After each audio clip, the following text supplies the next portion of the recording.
Okay guys, we're going to talk about patellofemoral pain syndrome, and I have my adolescent female who is our, yay, hi, who is our kind of standard patient for this scenario. So we're going to take this kind of from the etiology. Remember, what's causing this is the patella is not tracking, it's not staying in that femoral condyle, and we have lots of reasons for that. It could be a problem with the quadricep muscle. So if the vastus lateralis is stronger than the vastus medialis, that patella, whenever the quadriceps contracts, that patella could be being pulled laterally. We could also have very tight structures, I just bit my own tongue. Tight IT band, tight lateral retinaculum. If these things are tight, one of two things can happen. It can either, why don't you come just a little bit closer? If this is the kneecap, if these things are tight, it could either push the patella medially, or it could kind of catch the edge of the patella and press it down. Okay, either of those things, the patella is not going to be in the place we want it. Okay, any tightness of these muscles, quad, hamstring, tightness of the gastroc, anything that makes the quad work harder, or if the quad's tight itself, it's going to put compressive force. And again, we're going to push that patella down into that femur, and it's going to be painful. So large Q angle is going to change the pull of the quadriceps, make it pull kind of catawampus. That's a southern word there for you. Or if the foot is pronated. Okay, when we pronate the foot, if you look at me, you get this genu valgum. Okay, so again, that's the same as kind of a large Q angle. That's pretty. Okay, so let's start in max phase. So this patient is in pain. She is going to say her knee hurts. If I could just rip her kneecap off, she would point and say it hurts really deep. It's aching. It hurts when she has to squat down low. It hurts going up and down stairs. She can't sit like in a car or at church or at a movie with her knee bent for a long time, in school maybe, if people were actually in school. She's going to have a hard time sitting with her knee bent because of that compressive force. Okay, so we need to treat all the things that can cause this. So we're going to start with some stretches. So we would be stretching the hamstring. So we would bring the leg up. Tell me when you feel a pull. Keep your knee nice and straight. I don't know what to say. Tell me when you feel a pull. I feel a pull. Okay. Okay, so then we could do PNF stretching. We could do contract, relax, hold, relax, or we could just do a passive stretch, 30-second hold at least 3 times. Okay, we can stretch out the IT band. Okay, can you go onto your side facing that way, please? Thank you. So you guys know the overstretch. I'm going to bend this knee. Go ahead and lay all the way down for me. Okay, we're going to bring the leg up and back and just let your leg drop down towards the table. Oh, she's actually a little tight. Do you feel that pull in a little bit, or were you just holding it up? Oh, I was just holding it up. She was just holding it up. Okay, so this would be a nice little stretch right there for the IT band. Okay, we can stretch the quad, okay, knee to the butt. Go ahead and roll back onto your back and come this way. Left face this way? Nope, just on your back, just scoot to the edge. Oh. Thank you. Okay, because a big bend at the knee, bringing her foot towards her butt, is going to put a lot of compression at the knee. We get a little bit better stretch if we just let the leg drop into extension. And now tell me when you feel a pull. I feel a pull. Okay, so now we don't have to get as much knee flexion, and we still stretch the muscle, so that's usually a little bit more comfortable for these patients. Okay, I can stretch the lateral retinaculum. Let's see, these probably won't roll up. That's okay. So her kneecap is right here. You have to trust me on this. It's right there. So if this lateral retinaculum is tight, I can laterally mobilize the patella and push into that tight structure.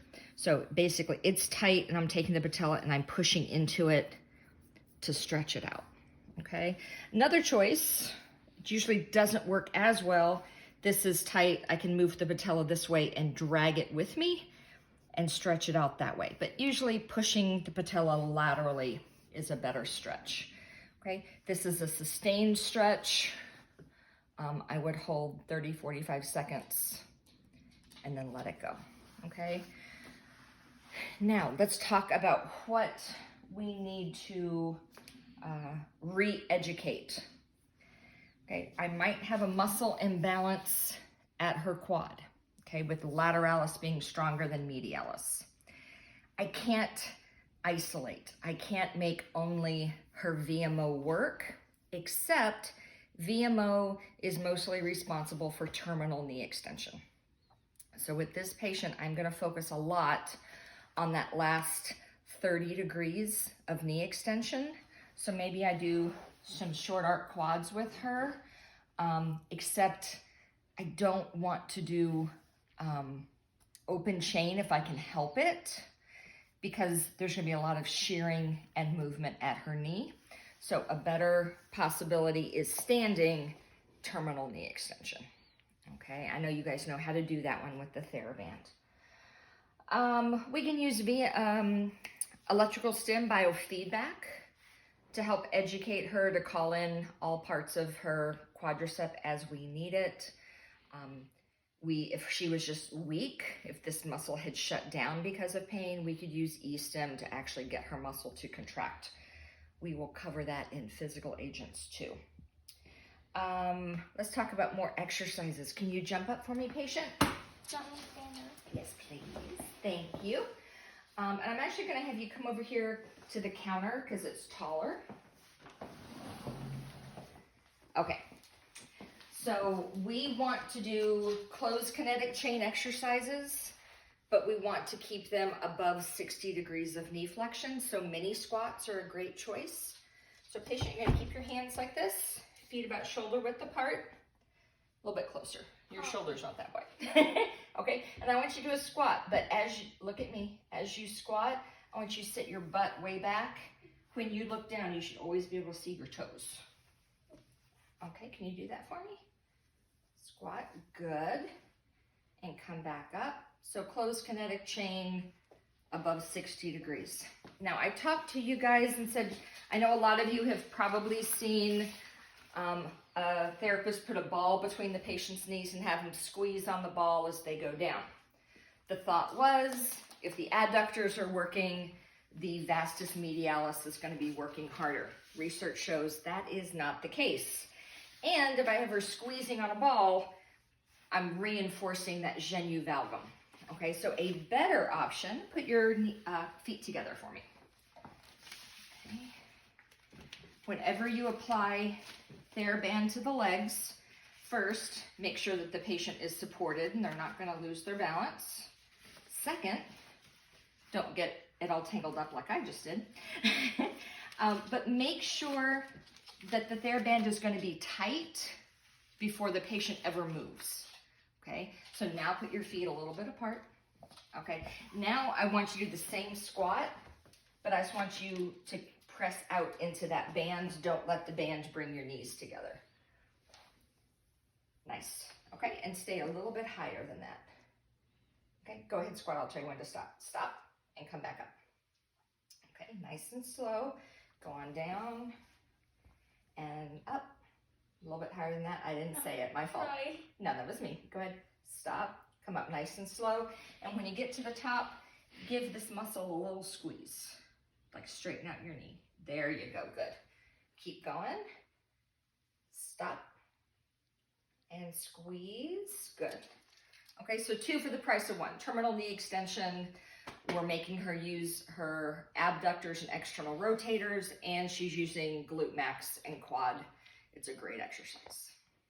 Okay, you will see a lot, go ahead and put your feet together. You will see a lot of patients, hey puppy, with PFPS. Can you slide that off? Not using their gluteus maximus. And there's actually a test, and I'm going to do the test just so I can do a positive one and a negative one for you. The nickname for this is the cheerleader test. So you're gonna have the patient squat, jump, land in a squat, and come back up. And what you're looking for when they land in the squat, do their knees collapse in, okay? So what it should look like, they should squat, jump, land, come back up, okay? A positive test would be that, where they collapse in. That tells you they have a lot of instability at the hip, and that's an area that you really would want to work on, okay? We can have our patient do little mini lunges, okay? We can go forward, we can go sideways, nothing wrong with that. We can introduce stairs as long as the knee is not bending past 60 degrees and as long as it's not painful. Because when you do stairs, it's your whole body weight on one leg. Okay, come on over here. Okay, so I'm gonna have you stand here, and I'm gonna have you dip, dip, dip. Mm-hmm. Good. Okay, stop for a second. Cameraman, can you come to the front? Yeah. Around the dog? Yeah, I kept trying to go in and she just I likes being by the feet. Okay, so I want you to really try to keep your knee facing forward, right over your ankle as you come down. Like this. Mm-hmm. Good. Slow it down. Good. Okay.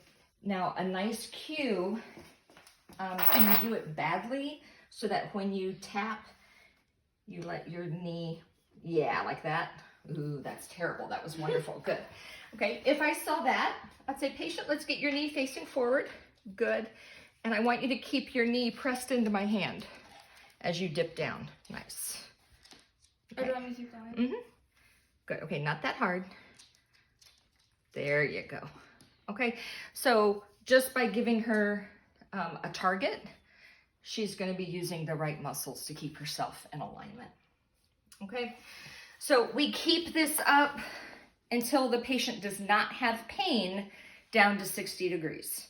Once they can do all these type of exercises down to 60 degrees, then we can go into mod phase and we can start working 60 to 90. It has to be pain-free. Watch that you don't do too many repetitions. You don't want to flare your patient up. You keep stretching what's tight. You keep strengthening what's weak. But now you're just doing it in a slightly greater range of motion. Min phase, we can freely and kind of without reservation do that 60 to 90 motion. But we can also do triplanar. We can do plyometrics. We can do the agility ladder. We can do cutting exercises. Speed and timing, high-level coordination, high-level balance. Okay, the hard part's the beginning, and you really just have to go by what the patient can do without pain. And you're just, playing Sherlock Holmes. You're trying to figure out what's causing the tracking problem and trying to fix it. Okay, I hope that helps.